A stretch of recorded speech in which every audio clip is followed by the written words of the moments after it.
6 romances prohibidos que conmocionaron el cine de oro mexicano. El cine de oro mexicano no solo nos legó películas icónicas y actores inmortales, sino también secretos, escándalos y amores que desafiaron las convenciones de su época, relaciones que por su naturaleza sacudieron los cimientos de una sociedad conservadora y que hoy continúan asombrando.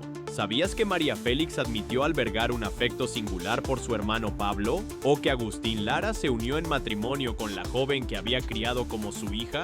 Historias que parecen extraídas de un melodrama, pero fueron absolutamente reales. Hoy revelaré los detalles de estos vínculos que marcaron la vida de las leyendas del cine. Prepárate, porque lo que descubrirás te dejará sin palabras. ¿Listo? Comencemos. Cuando evocamos a Sara García, la imagen que surge es la de la abuelita de México, ese símbolo de ternura y protección que dejó una huella imborrable en la pantalla grande. Sin embargo, tras esa fachada dulce se escondía una existencia repleta de misterios, rumores y confesiones que aún hoy despiertan intriga. Sara fue una actriz monumental, con más de 150 filmes en su haber y colaboraciones memorables junto a íconos como Pedro Infante en Los Tres García. Su influencia fue tal que incluso se convirtió en la cara de la marca de chocolate Abuelita, sellando su estatus como matriarca del cine. Pero más allá de los reflectores, persistía un rumor que el tiempo no ha logrado silenciar: su presunto romance con otra mujer, algo impensable en aquellos años. Se dice que Sara jamás volvió a casarse porque su corazón ya tenía dueña,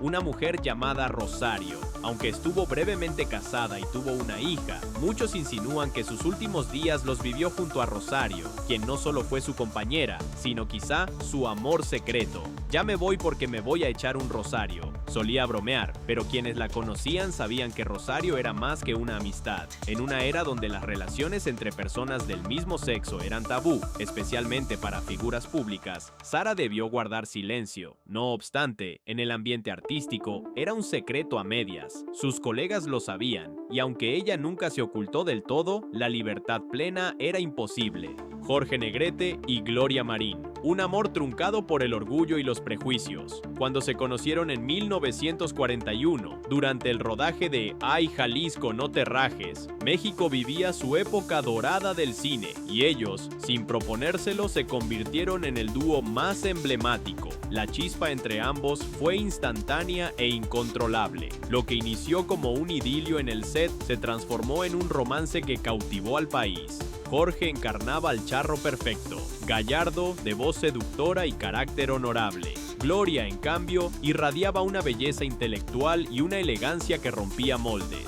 Ambos eran fuertes, orgullosos y talentosos, cualidades que, al combinarse, generaban una chispa incontrolable tanto en la pantalla como en su vida privada. Durante casi 10 años, vivieron un romance apasionado, marcado por arrebatos emocionales, celos, reconciliaciones y breves instantes de felicidad plena. Compartieron no solo un hogar, sino también proyectos artísticos, sueños en común y la complicidad de quienes se sabían el centro de atención de toda una nación.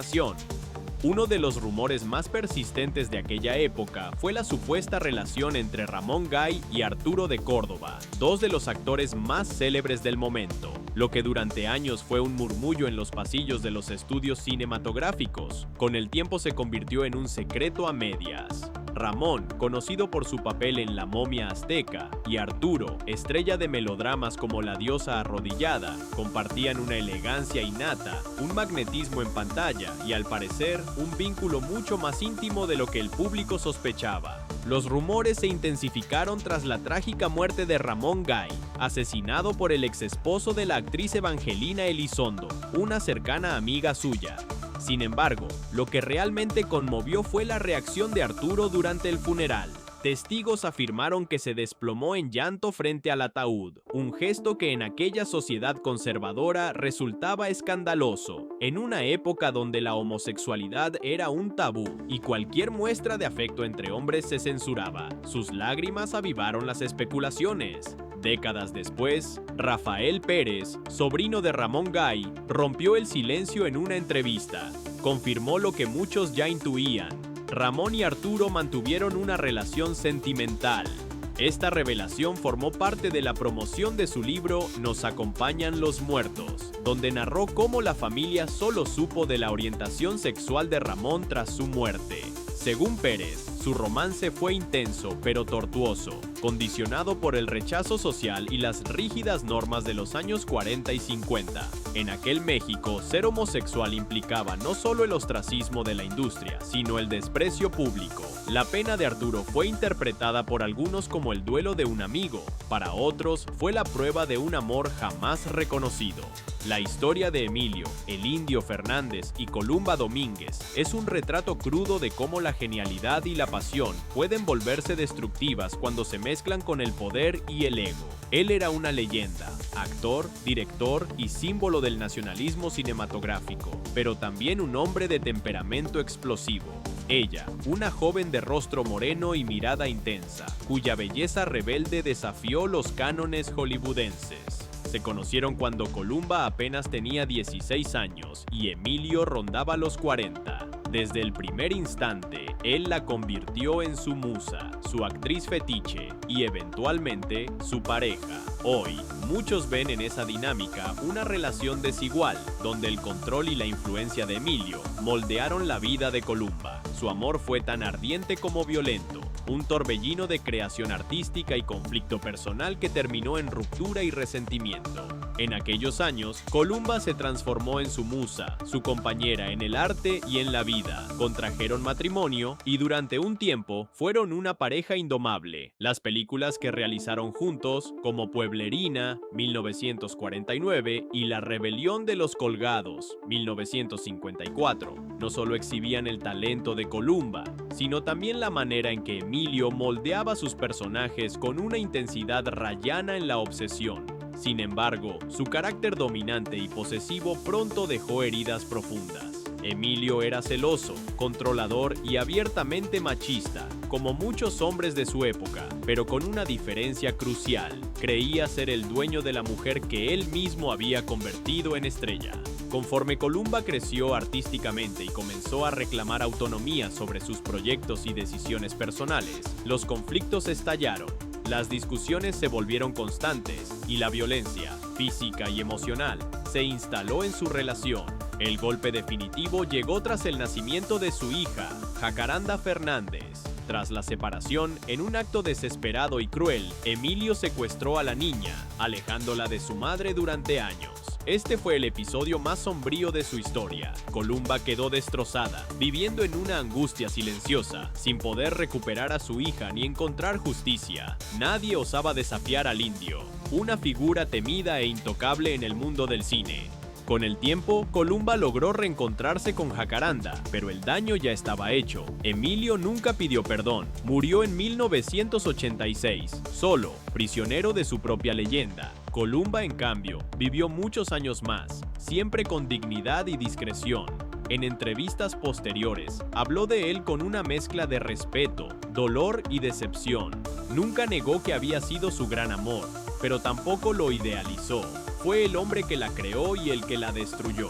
Su historia no es solo un romance fallido, sino un reflejo de una época donde el poder masculino dictaba el destino de las mujeres. Aún así, Columba se levantó, y aunque su voz fue acallada por años, con el tiempo, su verdad emergió, la de una mujer que sobrevivió al incendio de un amor que la consumió por dentro. María Félix, la eterna doña del cine mexicano, fue célebre por su belleza indomable, su carácter feroz y sus romances con hombres poderosos. Pero detrás de ese ícono se escondía un secreto que aún hoy genera polémica: el amor que sintió por su hermano Pablo. En entrevistas, María admitió que, siendo niña, se enamoró de él. Lo describió como un afecto platónico pero prohibido, retratando a Pablo como un hombre atractivo, de piel morena, cabello iluminado por el sol y un lunar idéntico al suyo junto a la boca. Le decía "el gato" por sus ojos claros y felinos, y admiraba cómo tocaba la guitarra con una dulzura que lo hacía irresistible. Sus padres notaron la conexión entre ambos y, alarmados, enviaron a Pablo al colegio militar. Lejos de apagar esos sentimientos, la distancia avivó la obsesión de María. La tragedia llegó cuando Pablo, presionado por las circunstancias, se quitó la vida con un disparo en la cabeza. El suceso devastó a María, su familia la aisló y ella jamás volvió a hablar abiertamente de Pablo. De hecho, la ruptura con sus parientes fue tan profunda que al morir desheredó a todos, legando su fortuna a su asistente, Luis Martínez de Anda. En el libro Acuérdate, María de Sergio Almazán, se explora este capítulo oscuro, cómo sus padres intentaron reprimir ese vínculo, cómo Pablo fue empujado al límite y cómo su muerte marcó para siempre a la doña. A pesar de sus posteriores romances con figuras como Jorge Negrete o Agustín Lara, este episodio quedó grabado en su alma. ¿Fue solo un amor inocente o algo más profundo? ¿Hasta dónde puede llegar la pasión cuando se mezcla con lo prohibido? En los años 50, Ramón Gay era uno de los galanes más deseados del cine.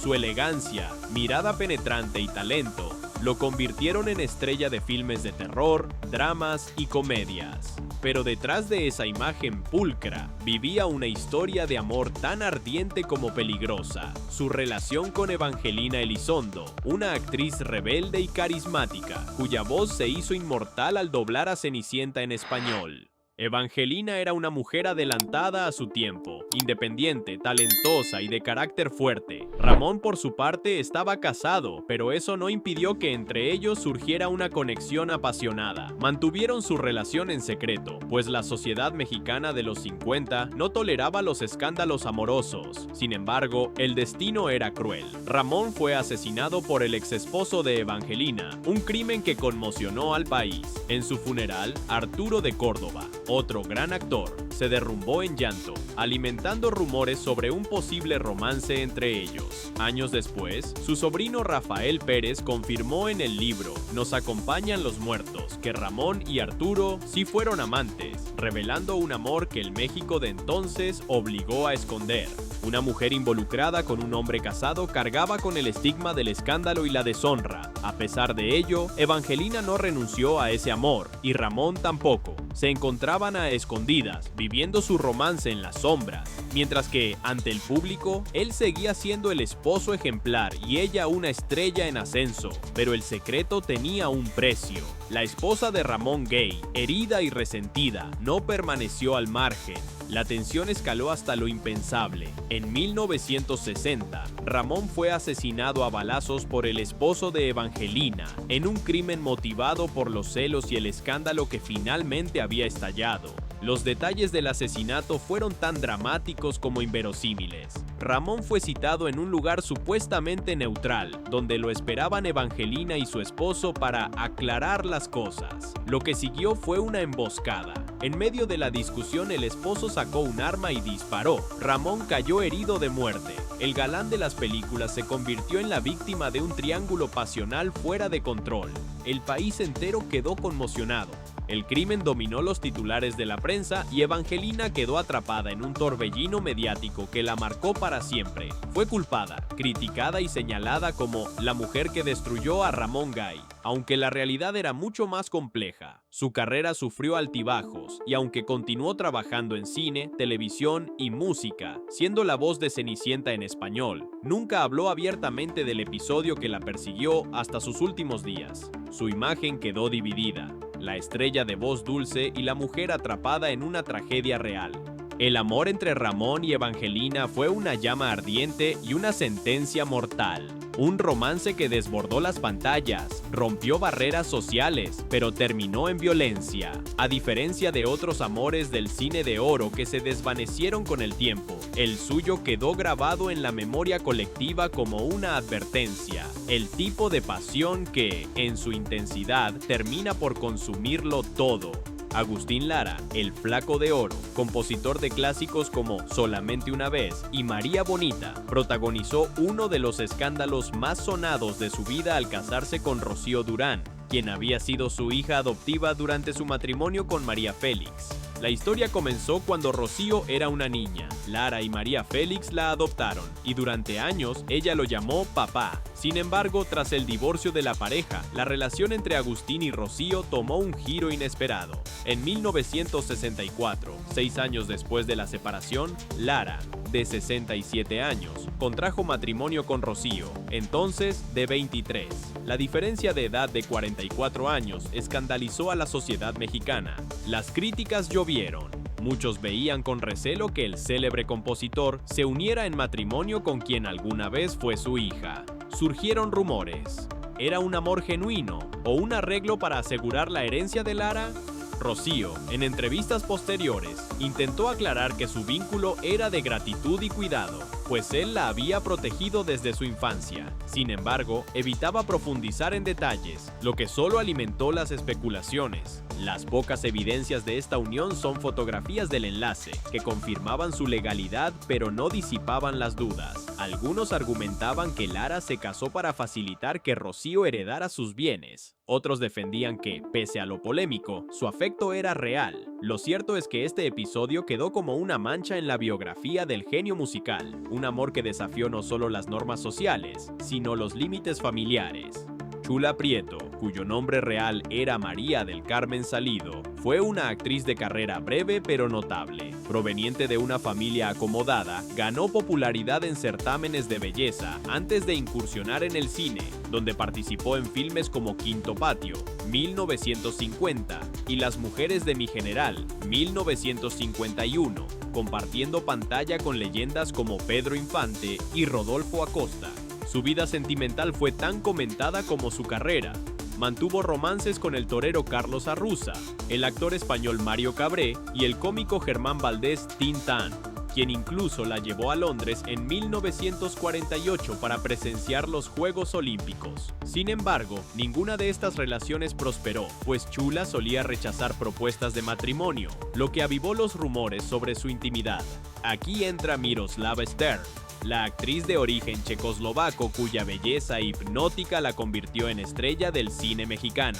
Ambas compartían un rasgo: desilusiones amorosas recurrentes. Se rumoreaba que su amistad iba más allá, pero en una época donde la homosexualidad era tabú, jamás se confirmó. Miroslava, atormentada por un amor no correspondido con el torero Luis Miguel Dominguín, terminó suicidándose en 1955. Chula, por su parte, se retiró del espectáculo y vivió en el anonimato, llevando sus secretos a la tumba. Miroslava y Chula. ¿Amistad o amor prohibido? Miroslava mantenía romances efímeros, mientras que Chula parecía rehuir los compromisos duraderos. Con el tiempo, los medios comenzaron a especular sobre la íntima relación que las unía, insinuando que su conexión trascendía una simple amistad.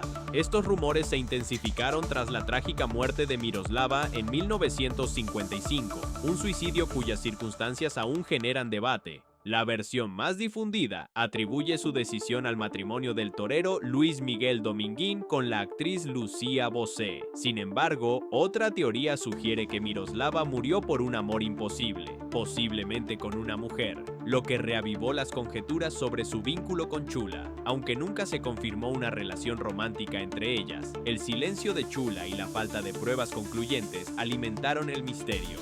Algunos aseguran que su amistad era genuina y profunda, otros insisten en que vivieron un amor clandestino, sofocado por el miedo al escándalo en una época de rígidas normas morales. Hoy, este posible romance sigue siendo uno de los secretos mejor guardados del cine de oro. ¿Fue una amistad malinterpretada o un amor que jamás pudo declararse abiertamente? Pedro Infante, el eterno ídolo de México, no solo conquistó al público con su talento, sino también con sus escandalosos romances. Entre ellos, destaca su relación con Lupita Torrentera, una bailarina de 14 años que cautivó al actor en 1945, cuando él ya era una estrella consagrada. La belleza y el talento de Lupita atrajeron a Infante, quien, pese a los recelos de su madre, Margarita Bullot, logró ganarse la confianza de la familia. Sin embargo, este idilio ocultaba una verdad perturbadora. Pedro ya estaba casado desde 1939 con María Luisa León, una mujer que lo había apoyado en sus inicios. Cuando Lupita descubrió el engaño, su mundo se derrumbó. Su madre, indignada, intentó prender fuego a la casa de Infante y la joven enfrentó a Pedro solo para encontrarse con María Luisa, quien ya conocía las infidelidades de su esposo. La relación terminó, pero el daño emocional perduraba. Algunos atribuyen la ruptura al descubrimiento del matrimonio, otros a las constantes infidelidades de Infante. Este escándalo reveló el lado más oscuro del ídolo, un hombre incapaz de ser fiel, incluso con una adolescente que confió en él. ¿Fue Pedro víctima de sus impulsos o Lupita otra más seducida por su fama? Estas historias, desde el posible amor entre Chula y Miroslava hasta el romance desigual de Pedro y Lupita, exponen las contradicciones de una era donde la fama convivía con la represión. ¿Cuál te impactó más? Déjame tu opinión en los comentarios. Si disfrutaste este viaje al pasado, suscríbete y activa la campanita para no perderte las próximas revelaciones del espectáculo. Hasta la próxima.